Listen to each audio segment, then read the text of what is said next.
Bonjour à tous et bienvenue. Alors aujourd'hui, on va parler des risques d'entreprise.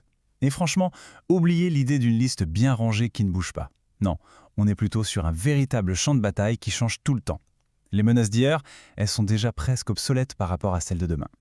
Absolument, Marc. Et pour y voir plus clair, voilà le programme qu'on vous a préparé.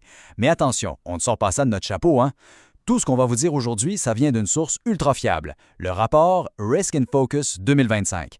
Pour vous donner une idée, c'est basé sur une enquête auprès de, tenez-vous bien, près de 1000 directeurs d'audit à travers toute l'Europe. Donc oui, c'est du très très sérieux. Allez, on y va, on entre dans le dur. Mais avant de se projeter, de parler de demain, il faut d'abord poser les bases. C'est quoi la situation maintenant? Quels sont les risques qui aujourd'hui donnent des sueurs froides au comité de direction? C'est par là qu'on commence. Et la réponse, elle est sans appel. Regardez-moi ça. La cybersécurité, ce n'est même plus un débat, c'est une évidence écrasante. On parle de 83% des leaders qui la placent en tête. C'est énorme. Mais ce qui est super intéressant, c'est ce qui vient juste après. On a le capital humain, donc les gens, les talents, et la réglementation.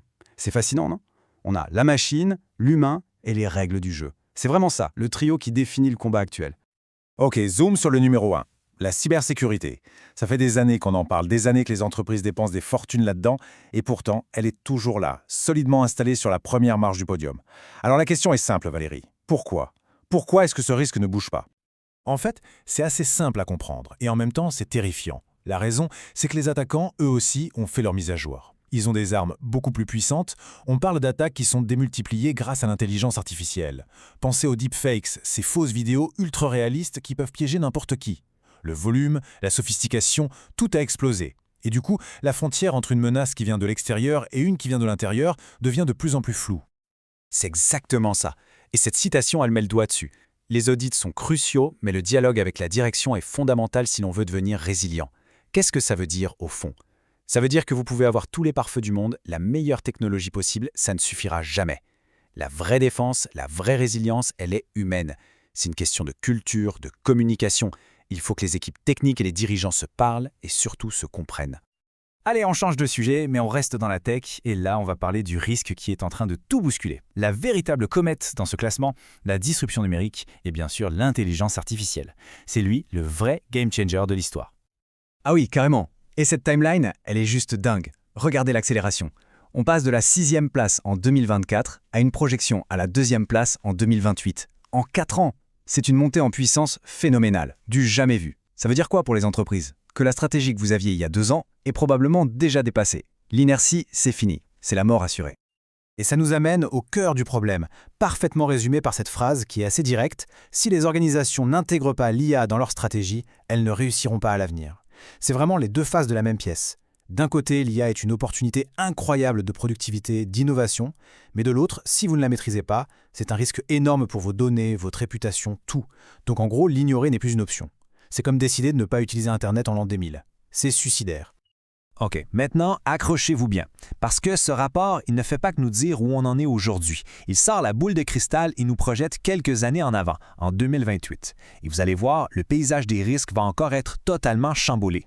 Et là, attention, le changement est radical. Bon, la cybersécurité, sans surprise, elle reste la reine indétrônable. Mais juste derrière, qui pointe le bout de son nez en 2e position? L'IA, bien sûr. Elle devient le dauphin officiel. Mais la grosse surprise, c'est le numéro 4.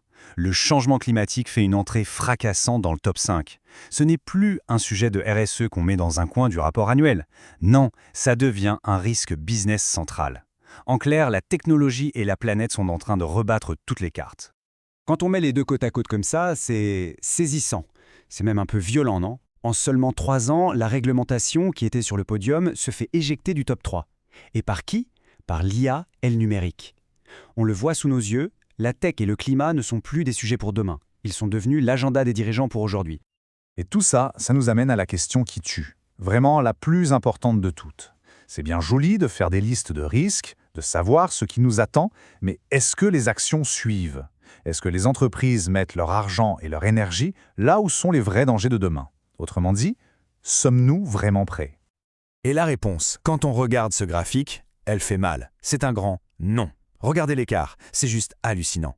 Prenez le capital humain. 52% des patrons disent que c'est un risque majeur, mais on y consacre seulement 28% de l'effort d'audit. C'est ce qu'on pourrait appeler un déficit de préparation énorme. Pour le dire plus simplement, on continue de renforcer la porte d'entrée, qui est déjà blindée, la cybersécurité, tout en laissant les fenêtres du premier étage grandes ouvertes. Alors, comment on explique ce grand écart? Le rapport donne 3 pistes principales. La première, c'est un manque de compétences. Tout simplement, on ne sait pas toujours comment auditer des choses aussi nouvelles et complexes que l'IA ou la culture d'entreprise.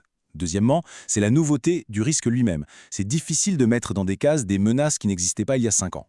Et enfin, c'est peut-être le plus humain, il y a une sorte d'inertie. On a tendance à se concentrer sur ce qu'on connaît, sur les risques traditionnels qu'on maîtrise bien, même s'ils ne sont plus les plus importants. Et on termine avec ça. Une dernière question, mais cette fois, elle est pour vous, directement. Prenez un instant et pensez à votre propre organisation. Quand vous regardez où vont les budgets, le temps, l'attention des dirigeants, est-ce que vous avez le sentiment de vous préparer pour les batailles d'hier ou est-ce que vous êtes déjà en train de construire l'arsenal pour affronter les menaces de demain? Réfléchissez-y, parce que la survie de votre entreprise pourrait bien dépendre de la réponse.